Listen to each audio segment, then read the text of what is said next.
Right sir. మరి విడాకులు, కుటుంబ తగాదాలు, చికాకులు ఇంట్లో వీటికి ఏమన్నా సొల్యూషన్ ఉందా? వీటికి ఏమన్నా న్యూమరాలజీలో సొల్యూషన్ ఉందా? ఫస్ట్ ఆఫ్ ఆల్ నేనేం చెప్తానంటే, బిఫోర్ మ్యారేజ్ ఓన్లీ మనం కరెక్ట్ మ్యారేజ్ చేసుకోవడానికి ప్రయత్నిద్దాం. కానీ ఏంటంటే అప్పుడప్పుడు అలా జరగదు. మ్యారేజ్ అయిపోయి ఉంటుంది.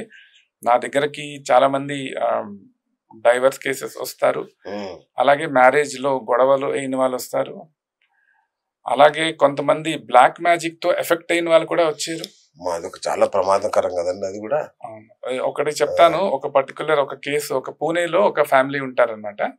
అయితే అక్కడ వాళ్ళ వైఫ్ ఏంటంటే, వాళ్ళ వైఫ్ తలక ఫ్రెండ్ మా క్లాస్మేట్ అనమాట. సో ఆ అబ్బాయి నాకు చెప్పాడు, వాసు ఇలాగా మా ఫ్రెండ్ ఒక అమ్మాయి ఉన్నది, అమ్మాయి కొంచెం ఇబ్బంది ఉన్నది, నువ్వు ఏమైనా చేయగలవా అన్నాను. సరే తప్పకుండా లెట్ మీ సీ అన్నాను. అయితే ఆ అమ్మాయి నంబర్ ఇచ్చారు, ఆ అమ్మాయితో నేను మాట్లాడాను. అమ్మాయితో మాట్లాడితే కంప్లీట్గా చెప్పింది అనమాట.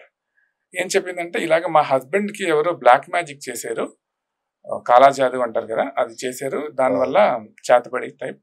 సో దానివల్ల మన మా ఫ్యామిలీ లైఫ్లో కొంచెం ఇబ్బందిగా ఉన్నది అని చెప్పాను. అయితే నేను వాళ్ళది చూశాను, డేట్ ఆఫ్ బర్త్ చూశాను, ఇద్దరిది టైము అని చూశాను. చూసిన తర్వాత నాకు ఏమనిపించింది అంటే, ఫస్ట్ ఆఫ్ ఆల్ వాళ్ళకి కంపాటబిలిటీ లేదు ఇద్దరికి. సెకండ్ ఏంటంటే 9 years నుంచి వాళ్ళు అలాగే ఉంటున్నారు, వాళ్ళకి పిల్లలు కూడా లేరు. కంపాటబిలిటీ లేకపోతే 60-70% కేసెస్లో పిల్లలు పుట్టరు. సో నడుస్తున్నది, పిల్లలు కూడా లేరు, and the life is going on. అయితే నేనేంటంటే, నాకు ఈ బ్లాక్ మ్యాజిక్ నుంచి ఎలా నివారణ చేయాలో తెలియదు.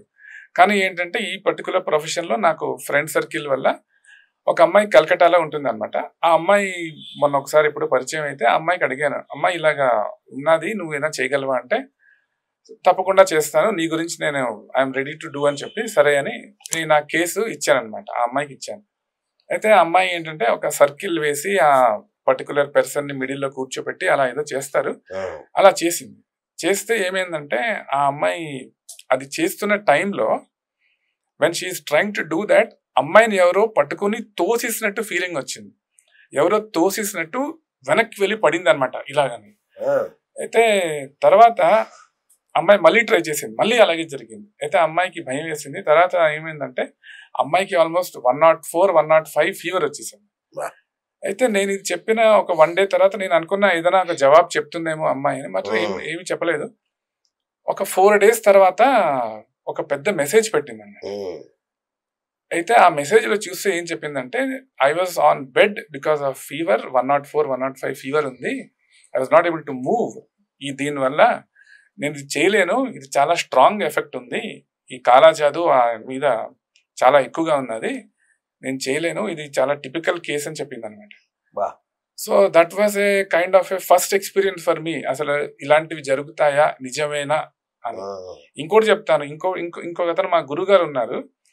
ఆయన చిన్నప్పుడు ఏంటంటే, he was a good student అనమాట, బాగా చాలా బాగా చదువుతారు. అయితే వాళ్ళ ఫ్రెండ్స్ ఏంటంటే, వీడిని ఎలాగా మనం ప్రాబ్లంలో పెట్టాలి, ఎలా ఇరికించాలి అని వాళ్ళకి థాట్ ఉండేది. అయితే వాళ్ళు ఒక అతను ఎవరినో కలిసి చెప్పారు, ఇలాగ మా ఫ్రెండ్ ఉన్నాడు, వాడిని మీరు ఇబ్బంది పెట్టాలి, నువ్వు ఏదో ఒకటి చేయాలి అంటే, సరే అని ఆయన ఒక టెక్నిక్ చేశారనమాట. అయితే ఏమైంది, ఈ పర్టికులర్ పర్సన్ ఎవరున్నాడు, బాగా చదివిన అబ్బాయి, ఆ అబ్బాయికి అప్పుడప్పుడు చెవిలో నొప్పి వచ్చింది అనమాట. ఎందుకు చెవిలో నొప్పి వచ్చిందో అర్థమయ్యేది కాదు, అంతా బాగానే ఉండేది, మిగతా అంతా బాగానే ఉండేది, చెవి నొప్పి ఎందుకు వచ్చింది. అయితే ఒకసారి డాక్టర్ దగ్గరికి వెళ్ళారు. డాక్టర్ కూడా ఏం చెప్పలేకపోయాడు, ఎందుకు ఇలాగ నీకు నొప్పి వస్తుందని. అప్పుడప్పుడు నొప్పి వచ్చేది అనమాట, మళ్ళీ అప్పుడప్పుడు వచ్చేది కాదు, అలా అయింది. అయితే దానివల్ల ఆయనకి చాలా డిస్టర్బ్గా ఉండేది అనమాట.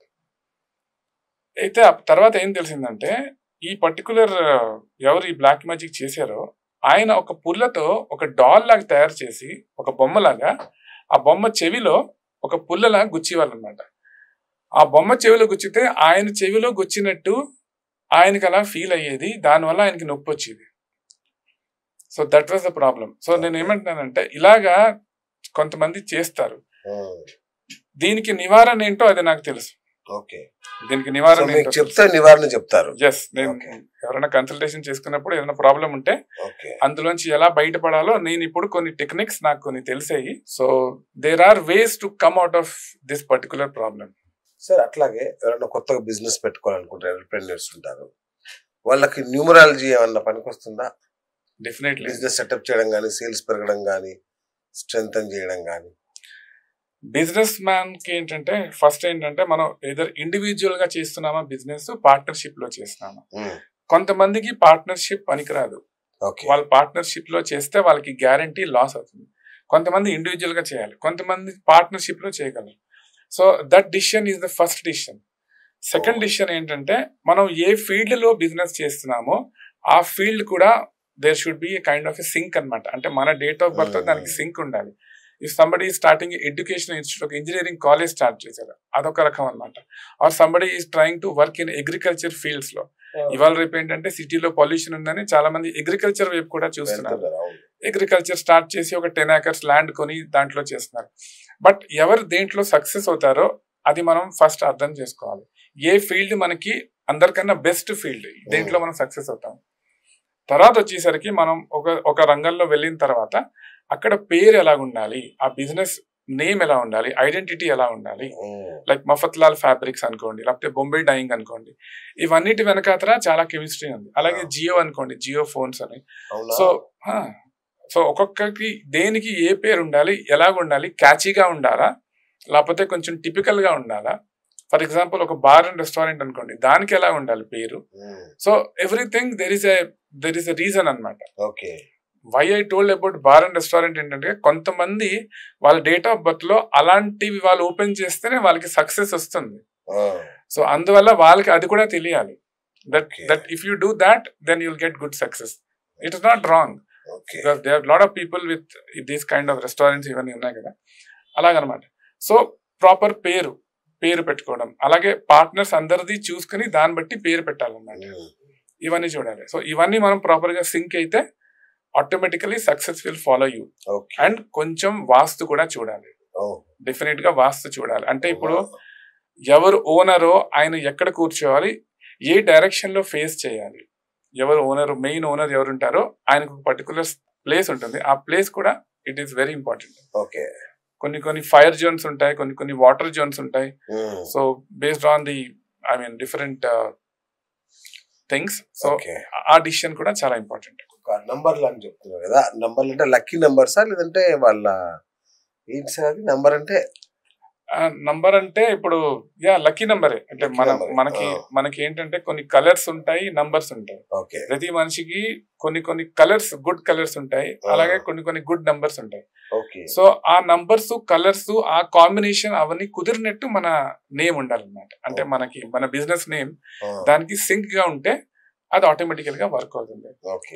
అలాగే మన విజిటింగ్ కార్డ్ కూడా, మన విజిటింగ్ కార్డ్ లో మన పేరు ఎలాగ ఉండాలి, లైక్ ఎక్కడ పెట్టాలి, ఏ పొజిషన్ లో ఉండాలి, మన అడ్రస్ ఎక్కడ రాయాలి, మన ఫోన్ నంబర్ ఎక్కడ రాయాలి, ఆ పొజిషన్ ప్లస్ ఆ కలర్ తలక కార్డ్ ఎలాగ ఉండాలి, ఇవన్నీ కూడా దెర్ ఇస్ ఎ కెమిస్ట్రీ అన్నమాట.